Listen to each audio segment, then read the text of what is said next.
Hello friends, competitors academy channel पर आप सभी का स्वागत है। दोस्तों, आज की वीडियो में हम यूनिफिकेशन ऑफ राजस्थान के ऊपर बात करेंगे। दोस्तों, राजस्थान के एकीकरण के ऊपर पूरी चर्चा होगी। दोस्तों, काफ़ी इम्पोर्टेंट टॉपिक है ये। और दोस्तों, यहाँ से अगर आपको ध्यान हो तो दोस्तों आरएएस के प्रीलिम्स एग्जाम में तो विशेष तौर पर क्वेश्चन आते ही आते हैं, लेकिन दोस्तों आरएएस के मेंस में भी क्वेश्चन आने की बड़ी हाई प्रोबेबिलिटी है। तो इस टॉपिक को काफ़ी अच्छे से प्रिपेयर करके जाएं दोस्तों।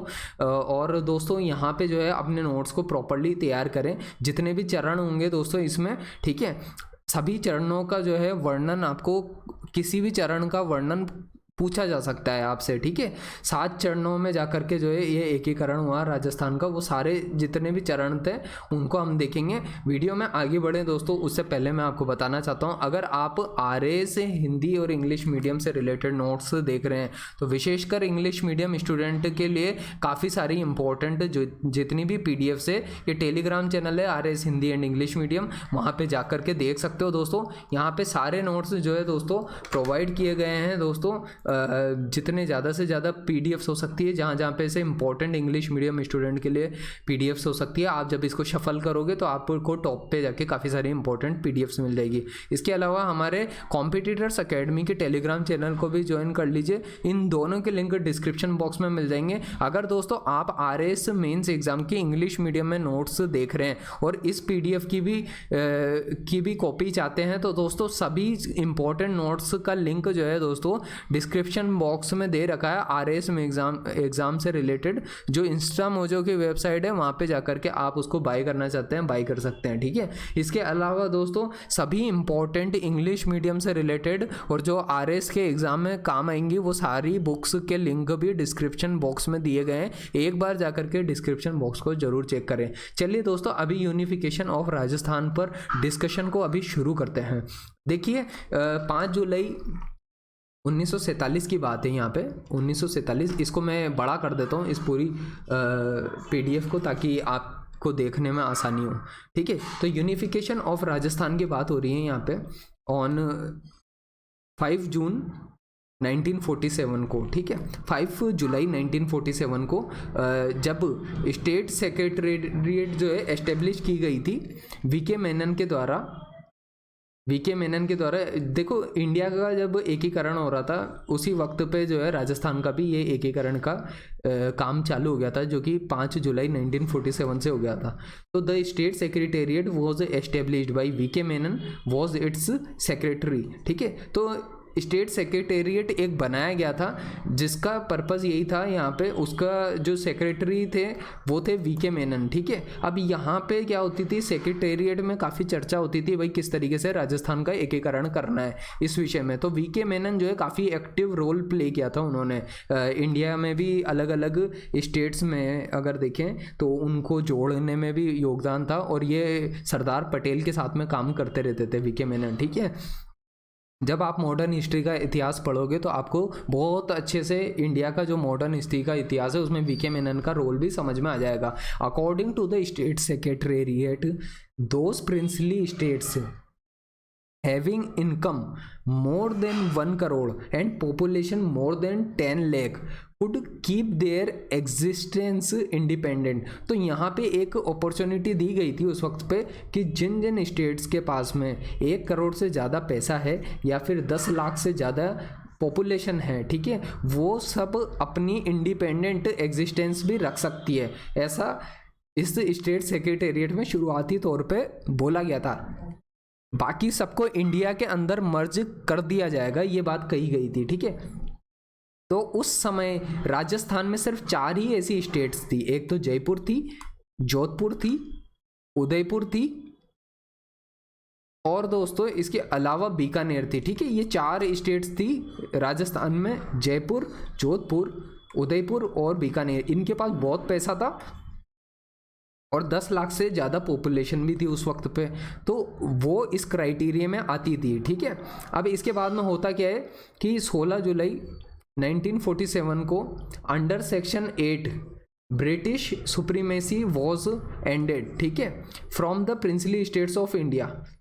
तो ये एक सेक्शन था जिसके अंडर में लिखा हुआ था कि भाई ब्रिटिश की सुप्रीमेसी अब इंडिया में समाप्त हो रही है, ठीक है, इंडिया की जितनी भी प्रिंसली स्टेट्स है उनके ऊपर से समाप्त हो रही है। और according to Indian independence act 1947, मतलब आप कह सकते हो कि ये चीज़ जो है इंडियन इंडिपेंडेंस एक्ट 1947 में भी यही बात लिखी हुई थी, ठीक है, कि ब्रिटिश की जितनी भी प्रिंसली स्टेट्स के ऊपर अधिकार था वो अब समाप्त हो रहा है। At the time of independence unification there were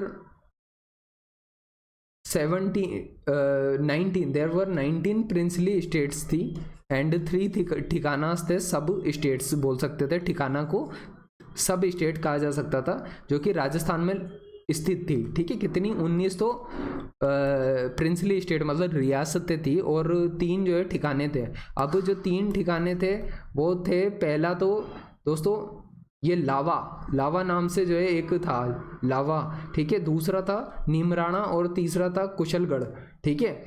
तो ये आप थोड़ा सा ध्यान रखिएगा, ये 3 ठिकाने थे उस वक्त पे, और इन सबको जो है राजस्थान में एकीकृत करने का जो है काम चल रहा था।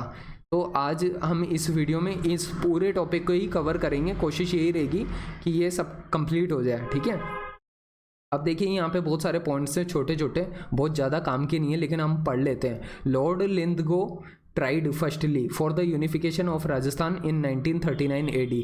तो लॉर्ड लिंथगो जो थे दोस्तों, ये खुद एक वाइस रॉय थे दोस्तों, तो इन्होंने भी कोशिश की थी कि राजस्थान का यूनिफिकेशन किया जा सके। फिर उसके बाद में कोटा के महाराव भीम सिंह जो थे, given provisions of formation of the Hadoti union by merging Kota, Bundi, Jhalawar. तो इन्होंने एक अपनी तरफ से फॉर्मेशन दी थी, एक प्रोविज़न बनाया था इन्होंने, ठीक है, तो उसकी कोशिश की थी इन्होंने, ठीक है। उसके बाद में होता ये है कि Mewar Maharana Bhupal Singh proposed to form the Rajasthan union. तो जो मेवाड़ के महाराणा भूपाल सिंह थे उन्होंने प्रपोज किया था राजस्थान यूनियन की स्थापना करना, ठीक है। उनकी तरफ से प्रपोजल आया था। ये भूपाल सिंह जो है उदयपुर के थे, ठीक है, उदयपुर के जो महाराजा थे उस वक्त पे भूपाल सिंह थे। उन्होंने राजस्थान यूनियन, ठीक है, सबने अपनी अपनी तरफ से बनाई थी ये। जैसे कोटा के महाराव थे भीम सिंह, तो उन्होंने हाड़ौती यूनियन का प्रस्ताव रखा, महाराणा भूपाल सिंह ने राजस्थान यूनियन का प्रस्ताव रखा by merging the princely states of Rajasthan, Gujarat and Malwa. तो ये इनका प्रस्ताव था कि राजस्थान, गुजरात और मालवा की जो प्रिंसली स्टेट्स हैं उनको मर्ज करके एक राजस्थान यूनियन बनाई जाए। देयरफॉर उसके बाद में ही also organised a session on 25 and 26 June 1947 AD, ठीक है, इन विच 22 रूलर्स पार्टिसिपेटेड, जिसमें 22 रूलर्स ने पार्टिसिपेट भी किया था। But ultimately the decision was unsuccessful because of non interest of the Jaipur, Jodhpur and Bikaner state. तो उस वक्त पे देखिए ये सब बड़े शासक थे, देखिए जयपुर, जोधपुर और बीकानेर जो है बड़े किंगडम रहे राजस्थान के। ऐसी रियासतें जो है आसानी से बात को मान नहीं रही थी उस वक्त पे, तो ये जो है संभव हो नहीं पाया था। कोशिश जरूर की थी महाराणा भूपाल सिंह ने। फिर बाद में क्या हुआ, देखिए डूंगरपुर के जो महारावल थे, लक्ष्मण सिंह नाम था उनका, proposed to form the Vagad union. इसके अलावा ये डूंगरपुर के जो महाराजा थे, महारावल थे, लक्ष्मण सिंह नाम था उनका, और उन्होंने एक प्रपोजल दिया कि भाई एक वागड़ नाम से जो है यूनियन बनाते, वागड़ संघ की स्थापना की करने का उन्होंने भी प्रपोजल दिया बाय मर्जिंग डूंगरपुर, बांसवाड़ा और प्रतापगढ़। जयपुर के रूलर जो है सवाई मान सिंह द्वितीय जो थे ऑल्सो ट्राइड सच एफर्ट्स। तो हर राजा अपनी तरफ से जो बड़ा मेजर किंग था वो अपनी तरफ से कोशिश कर रहा था कि इस तरीके से यूनियन बनाने की। फिर बाद में होता किस तरीके से एकीकरण, तो ये कई सारी स्टेजेस में जाकर के होता है दोस्तों। तो अब देखो यहाँ पे 7 स्टेजेस बताई गई हैं, ठीक है, कितनी है 7, यहाँ पे है 7 स्टेजेस हैं जिसमें जाकर के राजस्थान का फाइनली एकीकरण हो जाता है, ठीक है। तो अब हम देखते हैं पहली स्टेज में क्या क्या हुआ, ठीक है। तो यहाँ पे अगर आप देखोगे तो जो फर्स्ट स्टेज आती है उसमें मत्स्य यूनियन की स्थापना की जाती है। फर्स्ट स्टेज थी मत्स्य यूनियन। मत्स्य यूनियन जो है ये भरतपुर, धौलपुर, अलवर और करौली स्टेट को जोड़ करके जो है मर्ज करवा के बनाई गई थी, उसको कहा गया मत्स्य यूनियन, ठीक है। ये पहली जो है फर्स्ट स्टेज थी दोस्तों। इसमें और क्या इम्पोर्टेंट बात सामने आती है तो वो देखते हैं। तो इसमें जो मत्स्य यूनियन का नाम था वो दिया गया था KM मुंशी के द्वारा। ये छोटे छोटे क्वेश्चन दोस्तों जो ऑब्जेक्टिव पेपर होते हैं दोस्तों उनमें बहुत ज़्यादा पूछे जाते हैं। आपको रेडी रहना चाहिए अगर आप राजस्थान के किसी भी गवर्नमेंट एग्जाम की प्रिपरेशन कर रहे हो तो इस तरीके के जो क्वेश्चन है आपसे पूछे जाएंगे, ठीक है। तो ये जो KM मुंशी थे उनके द्वारा मत्स्य यूनियन की जो है स्थापना की गई थी। तो इन द मत्स्य यूनियन राज्य प्रमुख हेड ऑफ द स्टेट महाराजा उदय भान सिंह ऑफ धौलपुर, ठीक है। तो ये पहले जो मत्स्य यूनियन के राजा थे जो है राज प्रमुख थे, ठीक है, हेड ऑफ द स्टेट वो थे महाराजा उदय भान सिंह ऑफ धौलपुर, ठीक है।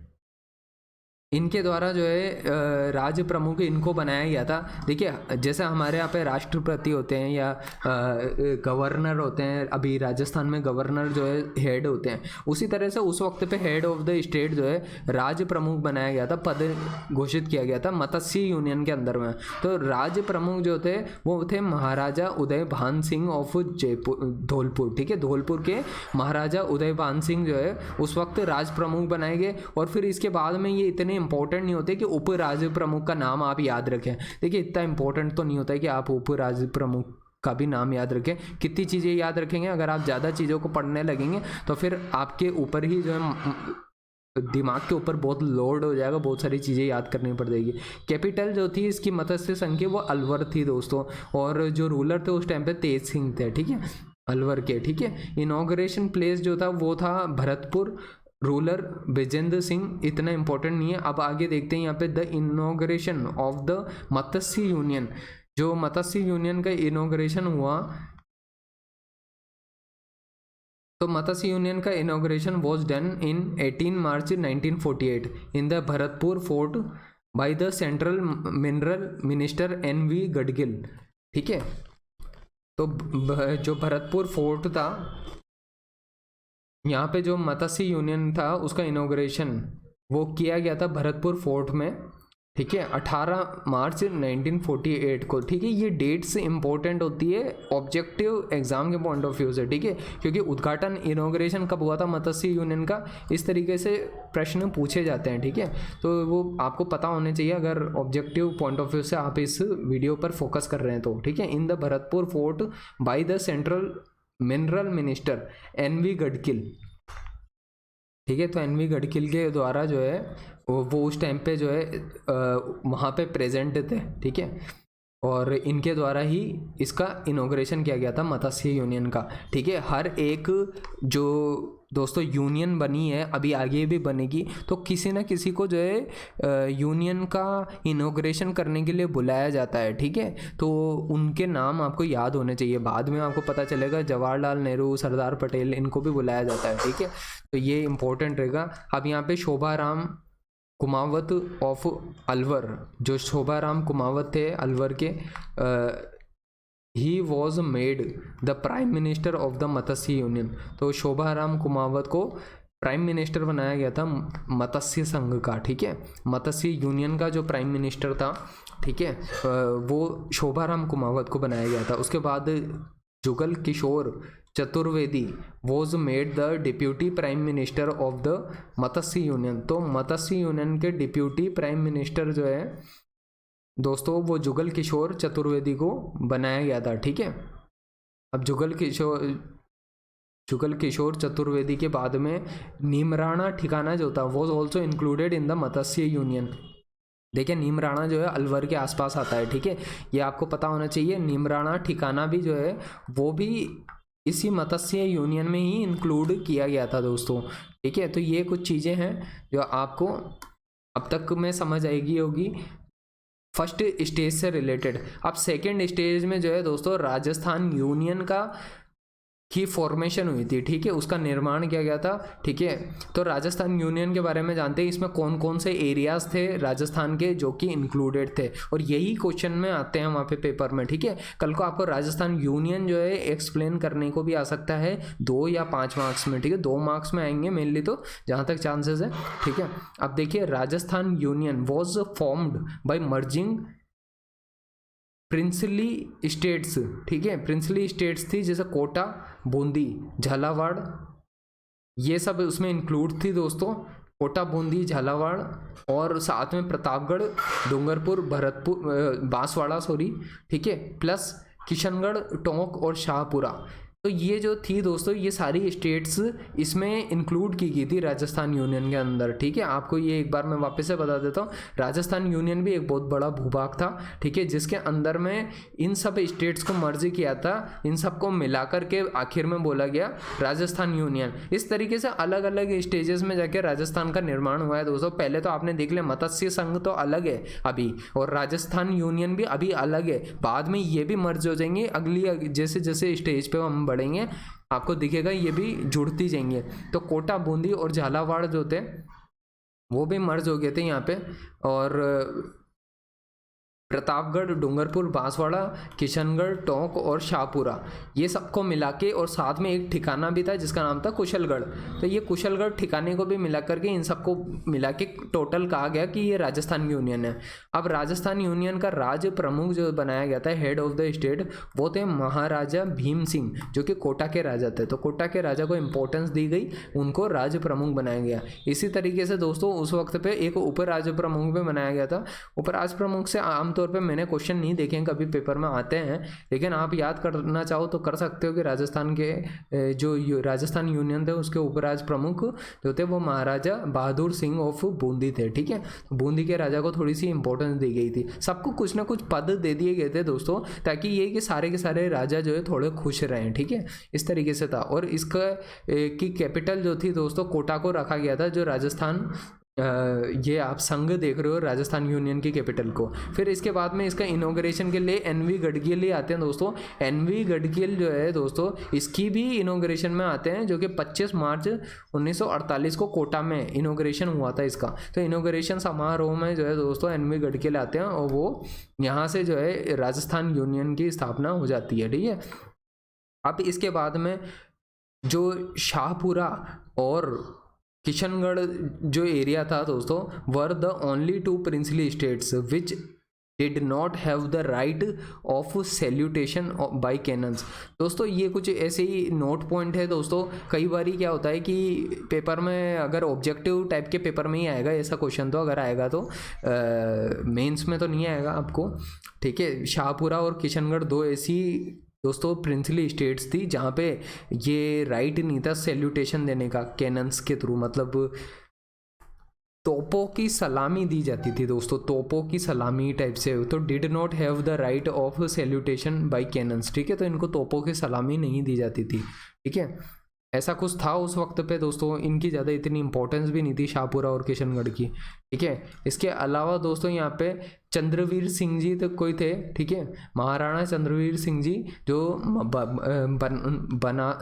बांसवाड़ा के थे दोस्तों, बांसवाड़ा के थे। Signing on the merging letter, signing on the merging letter said that he was signing on his death warrant. तो ये एक ऐसे पर्सन थे जिन्होंने ऐसा कुछ लिखा था दोस्तों। तो ऐसे स्टेटमेंट कभी कभी आरपीएससी आरएस के प्रीलिम्स एग्जाम में या फिर किसी और अन्य छोटे मोटे राजस्थान के एग्जाम्स में ऐसे क्वेश्चन भी पूछ लेती है कई बार कि ऐसा किसने कहा था कि भाई merging letter said that he was signing on his death warrant। तो ये सिर्फ बांसवाड़ा का ही राजा था जिसका नाम था महाराणा चंद्रवीर सिंह, ठीक है। इसके बाद राजस्थान यूनियन के बाद में दोस्तों राजस्थान के एकीकरण जैसे जैसे आगे बढ़ता गया, वो थर्ड स्टेज आती है यहाँ पे, और थर्ड स्टेज में फॉर्मेशन हो जाती है जॉइंट राजस्थान यूनियन की। तो जो जॉइंट राजस्थान यूनियन के नाम से जाना जाता है उसमें दोस्तों मेवाड़ भी ऐड हो गया था। अब पहले तो राजस्थान यूनियन ही थी, अब मेवाड़ इसमें मर्ज हो जाता है। दोनों के मर्ज हो जाने के बाद में दोस्तों इसको टोटली कहा गया जॉइंट राजस्थान यूनियन, ठीक है। इसके राज प्रमुख जो है मेवाड़ के महाराणा भूपाल सिंह को बना दिया गया। फिर उसके बाद में उप राज प्रमुख कोटा के जो महाराणा भीम सिंह थे कोटा के, उनको बना दिया गया, और बाकी जो राजा थे उनको भी छोटे मोटे पद दे दिए गए थे, ठीक है। इस तरह से सेटिस्फाई किया उस टाइम पे इनको। इसके बाद में होता ये है कि ये जो इसकी इनॉग्रेशन हुई थी, ये डेट बहुत इंपॉर्टेंट होती है दोस्तों। ऑब्जेक्टिव एग्जाम्स के लिए आपको याद होनी चाहिए। इवन दोस्तों मेंस एग्जाम में भी ये हर एक स्टेज इंपॉर्टेंट है दोस्तों, इसके बारे में पता होना चाहिए, ताकि आप 2 नंबर का भी क्वेश्चन आए तो आप अच्छे से टैकल कर सकें उसको, ठीक है। So it was inaugurated by Jawaharlal Nehru. ये बहुत इंपॉर्टेंट था कि किसने इनॉग्रेशन किया था, तो जवाहरलाल नेहरू ने जॉइंट जो राजस्थान यूनियन था दोस्तों उसमें इनॉग्रेशन किया था ऑन 18 अप्रैल 1948 एट उदयपुर, ठीक है। उदयपुर में जाकर के 18 अप्रैल 1948 को जो है उदयपुर में जवाहरलाल नेहरू ने जो है इसका इनॉग्रेशन किया था। सो इसके बाद में जो है इट वॉज डिसाइडेड, ये डिसाइड किया गया that every year there would be a session of the joint Rajasthan union in Kota and special efforts would be taken for the development of Kota, ठीक है। तो यहाँ पे कुछ कोटा के डेवलपमेंट को लेकर के भी कुछ स्पेशल सेशन रखा जाएगा, और मतलब इसकी एक जॉइंट सेशन होगा और उसमें कोटा के डेवलपमेंट के ऊपर भी जो है कुछ स्पेशल एफर्ट दिया जाएगा, ऐसा कुछ कहा गया था। इसके अलावा इसकी जो कैपिटल रखी गई वो उदयपुर करती, क्योंकि राजा भी इम्पोर्टेंट जो था वो उदयपुर का था, ठीक है।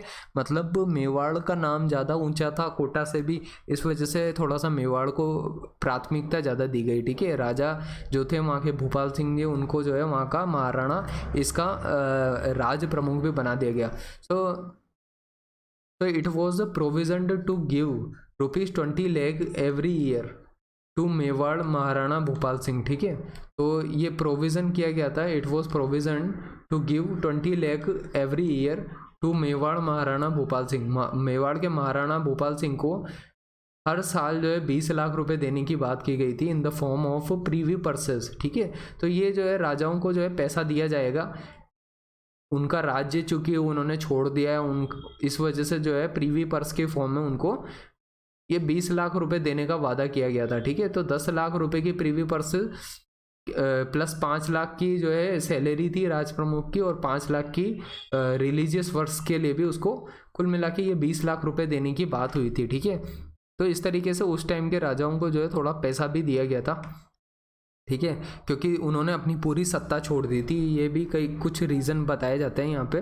सो नोट पॉइंट यहाँ पे ये आता है कि during the prime ministership of Indira Gandhi the provision of Privi purses was abolished by the 26th constitutional amendment act. ये बड़ी अच्छी इंटरेस्टिंग बात है दोस्तों, नोट पॉइंट है कि जब इंदिरा गांधी प्राइम मिनिस्टर बनी इंडिया की, तो ये जो प्रीवी पर्सेस का सिस्टम चल रहा था, इनको जो फोकट की तनख्वाह मिल रही थी राजाओं को, वो बंद होगी, वॉज अबॉलिश कर दिया गया by the 26th constitutional amendment act, ठीक है। अब प्राइम मिनिस्टर कौन थे इसके, तो माणिक्य लाल वर्मा जो थे इस वक्त पे जो है प्राइम मिनिस्टर थे यहाँ के, ठीक है। ये जो आप देख रहे हो जॉइंट जो सेशन हुआ था जॉइंट राजस्थान यूनियन का, उसके प्राइम मिनिस्टर माणिक्य लाल वर्मा को बनाया गया, डिप्यूटी प्राइम मिनिस्टर गोकुल लाल सभा को बनाया गया था। तो N obstacle was produced in it when feudal were included in the cabinet, ठीक है। तो ये कुछ बाधाएं भी आई थी इनके काम करने के तरीके में, क्योंकि बहुत सारे फ्यूडल लॉर्ड्स थे दोस्तों, और वो जो है कैबिनेट के अंदर घुसे हुए थे। अब फ्यूडल्स आपको पता है ये उनकी सोच कैसी होती है शासन करने की, ठीक है। अब देखो चौथी स्टेज आती है, 4th स्टेज, उसको बोलते हैं वृहद ग्रेट राजस्थान कहा जाता है, क्योंकि इसमें क्या होता है जॉइंट राजस्थान यूनियन जो थी उसके साथ में बीकानेर, जोधपुर, जयपुर और जैसलमेर भी आकर के जुड़ गया, जो कि बड़ी बड़ी स्टेट्स थी दोस्तों राजस्थान की, ठीक है। तो वो सब जब बीकानेर, जोधपुर, जयपुर, जैसलमेर सब जुड़ जाएंगे तो इसको बोला जाएगा ग्रेट राजस्थान, ठीक है। वृहद राजस्थान हिंदी में बोला जाता है, ठीक है। वृहद और ग्रेट राजस्थान के नाम से इसको जाना जाता है, ठीक है। यही 4th स्टेज थी। इस 4th स्टेज में इस तरीके से इसका भी एकीकरण हो जाता है, ठीक है। अब महाराज प्रमुख जो थे चीफ हेड थे ऑफ द स्टेट, ठीक है। Chief head of the state महाराज प्रमुख जो थे वो मेवाड़ के महाराणा भूपाल सिंह थे। मेवाड़ के क्या थे, महाराणा भूपाल सिंह, इसके महाराज प्रमुख हुआ करते थे मेवाड़ महाराणा भूपाल सिंह, ठीक है।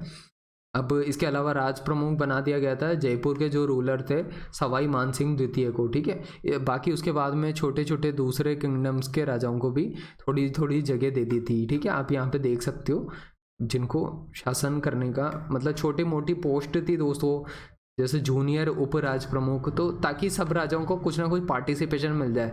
अब इसमें और क्या क्या चीज़ें हुई थी, ये जो ग्रेट राजस्थान बनाया गया इस वाली स्टेज में, फोर्थ स्टेज में, तो on the recommendation of Satyanarayan Rao committee Jaipur was made it's capital. तो यहाँ पे एक इम्पॉर्टेंट चेंज आता है, सत्यनारायण राव कमेटी के कहने पर जो है जयपुर को राजस्थान का कैपिटल बना दिया जाता है यहाँ पे, और it was inaugurated by Sardar Vallabh भाई पटेल। दोस्तों इनका नाम ध्यान रखना कि ये इन्होंने चौथा जो सेशन हुआ था ये सरदार वल्लभ भाई पटेल ने इनॉग्रेट किया था, और ये चौथे स्टेज में जाकर के राजस्थान ग्रेट राजस्थान बन गया था। ठीक है, तो ये जो सेशन था दोस्तों ये 30 मार्च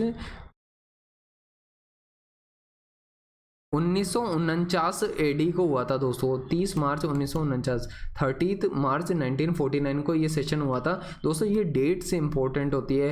अगर आप राजस्थान के किसी भी एग्ज़ाम को दे रहे हो और ऑब्जेक्टिव एग्ज़ाम में दोस्तों ये डेट्स काफ़ी इंपॉर्टेंट होती है। Therefore every year the day of 30 March is celebrated as Rajasthan day. ठीक है, ये पूछ लिया जाता है क्वेश्चन कि राजस्थान दिवस कब मनाया जाता है, तो पता होना चाहिए आपको 30 मार्च के दिन है दोस्तों राजस्थान दिवस मनाया जाता है। ठीक है, तो ये चीज़ आपको पता होनी चाहिए। ठीक है, आप देखो यहाँ पे जो प्राइम मिनिस्टर थे वो हीरालाल शास्त्री थे। प्राइम मिनिस्टर कौन थे इसके? हीरालाल शास्त्री थे। जो जोधपुर था ना उसको हाई कोर्ट मिल गई थी दोस्तों। एक्चुअली इसके बाद राजस्थान का अलग अलग डिस्ट्रीब्यूशन होता है, तो जो जोधपुर का डिपार्टमेंट था वो तो हाई कोर्ट जो है जोधपुर को दे दी गई। बीकानेर को एजुकेशन डिपार्टमेंट दे दिया गया। भरतपुर के जो थे राजा वाजा उनको उनके जोन में एग्रीकल्चर डिपार्टमेंट चला गया। कोटा में फॉरेस्ट डिपार्टमेंट आ गया, और उदयपुर की बात करें तो वहाँ पे माइंस डिपार्टमेंट आ गया था। ठीक है, तो इस तरीके से जो है दोस्तों सबको कुछ ना कुछ मिल गया था, और इस तरीके से जो है राजस्थान का काफ़ी सफल तरीके से जो है एकीकरण करने में जो है काफ़ी आगे बढ़ गया था राजस्थान के स्टेज। अब देखो कुछ प्रीवी पर्सेस यहाँ पे भी थी, कुछ रूलर्स थे डिफरेंट स्टेट के, जैसे जयपुर के राजा को 18 लाख मिलते थे, जोधपुर के राजा को 17.5 लाख, बीकानेर के राजा को 17 लाख, जैसलमेर के राजा को 2.8 लाख रुपए मिलते थे। ठीक है, अब 5th स्टेज आ जाती है जहाँ पे जॉइंट ग्रेट राजस्थान हो जाता है अभी ये। ठीक है, पहले ग्रेट राजस्थान था, अब जॉइंट ग्रेट राजस्थान क्यों हो जाता है? 5th स्टेज में जाके जो दोस्तों हमने अभी तक वो पढ़ा था मत्स्य यूनियन, वो मत्स्य यूनियन भी इस ग्रेट राजस्थान में आकर के मत्स्य यूनियन जुड़ जाता है। ठीक है, ग्रेट राजस्थान में मत्स्य यूनियन जुड़ जाता है। So it was formed on the recommendation of Shankar Rao Dev committee on 15 May 1949 and merging was takes place यहाँ पे। ठीक है, तो ग्रेट राजस्थान और मत्स्य यूनियन दोनों मर्ज हो जाती है, और इसकी रिकमेंडेशन दी गई थी शंकर राव देव कमेटी। दोस्तों ये कमेटी भी पूछी जा सकती होती है ऑब्जेक्टिव पेपर्स में। आपको ध्यान रखना है सब चीज़ें, जो भी ऑब्जेक्टिव के पॉइंट ऑफ व्यू से वीडियो देख रहे हैं हर एक चीज़ इंपॉर्टेंट है यहाँ पे। शोभा राम कुमावत जो थे was included in the Shastri cabinet. ठीक है, तो ये एक पर्सन थे शोभा राम कुमावत, वो शास्त्री जी की कैबिनेट का हिस्सा थे। ठीक है, अब देखो यहाँ पे नेक्स्ट है, ये हीरालाल शास्त्री की बात हो रही है दोस्तों। हीरालाल शास्त्री की कैबिनेट में ही शोभा राम कुमावत जो है इंक्लूड भी किए गए थे यहाँ पे। ठीक है, अब 5th स्टेज के बाद में एक 6th स्टेज आती है। अब करीब करीब राजस्थान के आप देख सकते हो कि भौगोलिक स्थिति समझ पा रहे होंगे कि करीब करीब राजस्थान पूरी तरह से जुड़ चुका है। अब देखिए कुछ एक हिस्से हैं राजस्थान के जो कि 6ठे और 7वें स्टेज में जाके जुड़ते हैं। तो 6ठी स्टेज में जो जॉइंट ग्रेट राजस्थान है उसमें दोस्तों ये सिरोही का हिस्सा जो था एक्सक्लूडिंग आबू एंड देलवाड़ा, तो आबू और देलवाड़ा को छोड़ के जो भी सिरोही का हिस्सा था दोस्तों वो राजस्थान का पार्ट बन गया था, और it was formed on 26 January 1950 AD में। ठीक है, तो 26 जनवरी 1950 को जो है ये राजस्थान का हिस्सा बन गया था सिरोही। ठीक है, लेकिन उसमें माउंट आबू जो हम जाते हैं वो आबू और देलवाड़ा का क्षेत्र जो है इंक्लूडेड नहीं था उस टाइम पे। फिर Hira Lal Shastri was first nominated chief minister थे इसके। तो हीरालाल शास्त्री नॉमिनेटेड टाइप के चीफ मिनिस्टर बने अब राजस्थान के। ये 6ठी स्टेज में ये चीज़ हो चुकी थी दोस्तों, और ये नॉमिनेटेड थे, ठीक है, सेलेक्टेड नहीं थे लोगों के द्वारा, इलेक्टेड नहीं थे दोस्तों, ठीक है, ये बात ध्यान रखनी है आपको। अब अजमेर मेरवाड़ा वो अ यूनियन टेरिटरी, ये जो है एक यूनियन टेरिटरी थी, ठीक है, वेयर देयर वॉज द धारा assembly of 30 member whose chief minister was Haribhau Upadhyay थे, ठीक है, जिसके चीफ मिनिस्टर बने हुए थे हरिभाऊ उपाध्याय। तो वो इस वक्त पे भी यूनियन टेरिटरी बनी हुई थी दोस्तों, अजमेर मेरवाड़ा का जो क्षेत्र था राजस्थान में, ठीक है, वो अभी भी इंक्लूड नहीं हुआ था। लेकिन जो 7वां चरण आता है ना दोस्तों, उसमें होता ये है कि इसमें एक स्टेट रिकॉन्स्टिट्यूशन कमीशन बैठती है, ठीक है। State reconstitution commission was constituted under the chairmanship of Fazal Ali, ठीक है। तो फैजल अली के नेतृत्व में, उसकी चेयरमैनशिप में एक कमेटी बैठती है जिसका नाम था स्टेट रिकॉन्स्टिट्यूशन कमीशन है, वो बैठती है, और उसके अंदर 3 मेंबर होते हैं दोस्तों। पहले मेंबर होते हैं फैजल अली, चेयरमैन होते हैं उसके, और दूसरे होते हैं KM पन्नीकर, और तीसरे होते हैं हरिदयनाथ कुंजरू, ठीक है। ये जो है दोस्तों, ये आप ध्यान रखना, ऑब्जेक्टिव पेपर्स में इस तरीके से आ जाते हैं पेपर में क्वेश्चन, ठीक है। ये छोटे छोटे क्वेश्चन नहीं है सब, ये कौन सी कमेटी थे, कमेटी के मेंबर कौन कौन थे, ठीक है। राजस्थान के प्रीलिम्स पेपर में बहुत आते हैं इस तरीके के question. So he was the member in the constituent assembly from Bikaner. ये जो KM पन्नीकर थे, ये बीकानेर के कॉन्स्टिट्यूएंट असेंबली से ही एक मेंबर थे, और इस स्टेट रिकॉन्स्टिट्यूशन कमीशन में डिसीजन होगा कि अब राजस्थान का क्या होगा, ठीक है। तो 7वें चरण में जो है दोस्तों, यहाँ पे जाकर के जो इस कमेटी की रिकमेंडेशन निकल के आती है, उसके हिसाब से अजमेर मेरवाड़ा को भी मर्ज कर दिया जाता है राजस्थान के अंदर में। ये होता है 1 नवंबर 1956 को ये काम हो जाता है, ठीक है। 1 नवंबर 1956 को राजस्थान में अजमेर मेरवाड़ा क्षेत्र को भी जोड़ दिया जाता है। अब हरिभाऊ उपाध्याय जो है इसको अपोज करते हैं, इट्स मर्जिंग इनटू राजस्थान, क्योंकि देखिए ये खुद तो वहाँ के चीफ मिनिस्टर बन के बैठे हुए हैं, तो ऑब्वियस सी बात है इनके खुद के इंटरेस्ट खतरे में, इस वजह से जो है ये इसको अपोज कर रहे थे, ठीक है, हरिभाऊ उपाध्याय, ठीक है। अब Ajmer was the 26th district of Rajasthan, तो राजस्थान का 26वीं डिस्ट्रिक्ट जो है अजमेर बन जाती है इसके बाद में। और इसके बाद में जो सिरोंज रीजन होता है कोटा का, was given to Madhya Pradesh. तो राजस्थान में कोटा का एक सिरोंज नाम से रीजन भी है, उसको मध्य प्रदेश को दे दिया जाता है दोस्तों, क्योंकि ये स्टेट का रिकॉन्स्टिट्यूशन कर रही थी कमेटी जो फैजल अली की थी। तो पूरी तरह से जो भी है, हर एक स्टेट के कुछ हिस्से को इधर कुछ हिस्से को उधर जोड़ा जा रहा था, कहीं से घटाया जा रहा था, ठीक है। अब देखिए यहाँ पे एंड सुनील टप्पा नाम से जो पर्सन थे, Sunel Tappa of Mandsaur district of Madhya Pradesh was merged into Jhalawar district of Rajasthan. तो राजस्थान के झालावाड़ डिस्ट्रिक्ट में जो है ये मंदसौर डिस्ट्रिक्ट का एक सुनील टप्पा नाम से स्थान है, वो इसमें ऐड कर दिया गया था, ठीक है, झालावाड़ में, ठीक है। तो इस तरीके से एक्सचेंज हुआ था उस वक्त पे। अब देखिए दोस्तों, नेक्स्ट यहाँ पे बताया गया है कि at that time the chief minister of Rajasthan was Mohanlal Sukhadia. तो उस वक्त पे मोहनलाल सुखाड़िया जो है राजस्थान के पहले ये चीफ मिनिस्टर बन गए थे दोस्तों, पहले तो नहीं थे लेकिन ये चीफ मिनिस्टर उस वक्त पे बन गए थे। और द पोस्ट ऑफ राज प्रमुख वॉज अबोलिश, राज प्रमुख का पद भी समाप्त कर दिया गया।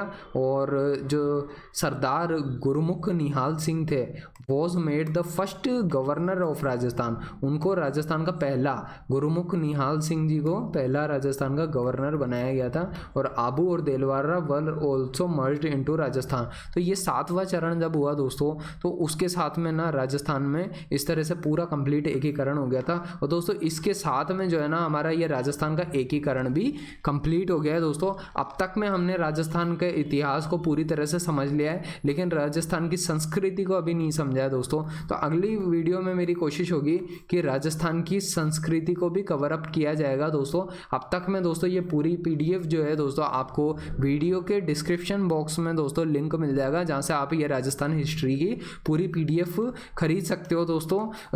इसके चार्जेस भी बहुत जेन्युइन है, बहुत लिमिटेड है दोस्तों। कंप्लीट नीट RS के नोट्स खरीद लीजिए, बहुत कम चार्जेस है उसके, अगर आपको सही लगे तो, क्योंकि ये आपके RS मेंस एग्ज़ाम की प्रिपरेशन में काफ़ी हेल्प करेंगे। और स्पेशली इंग्लिश मीडियम के स्टूडेंट्स हैं दोस्तों, वो सब काफ़ी परेशान रहते हैं इंग्लिश मीडियम के नोट्स को लेकर के। तो दोस्तों अगर आपको समझ आए तो आप नोट्स खरीद सकते हैं। बाकी हमारी प्लेलिस्ट है दोस्तों, उसको देखते रहिए और यहाँ से सीखते रहिए, ठीक है। वीडियो के साथ अगर आप एंड तक बने रहे दोस्तों तो उसके लिए बहुत बहुत धन्यवाद।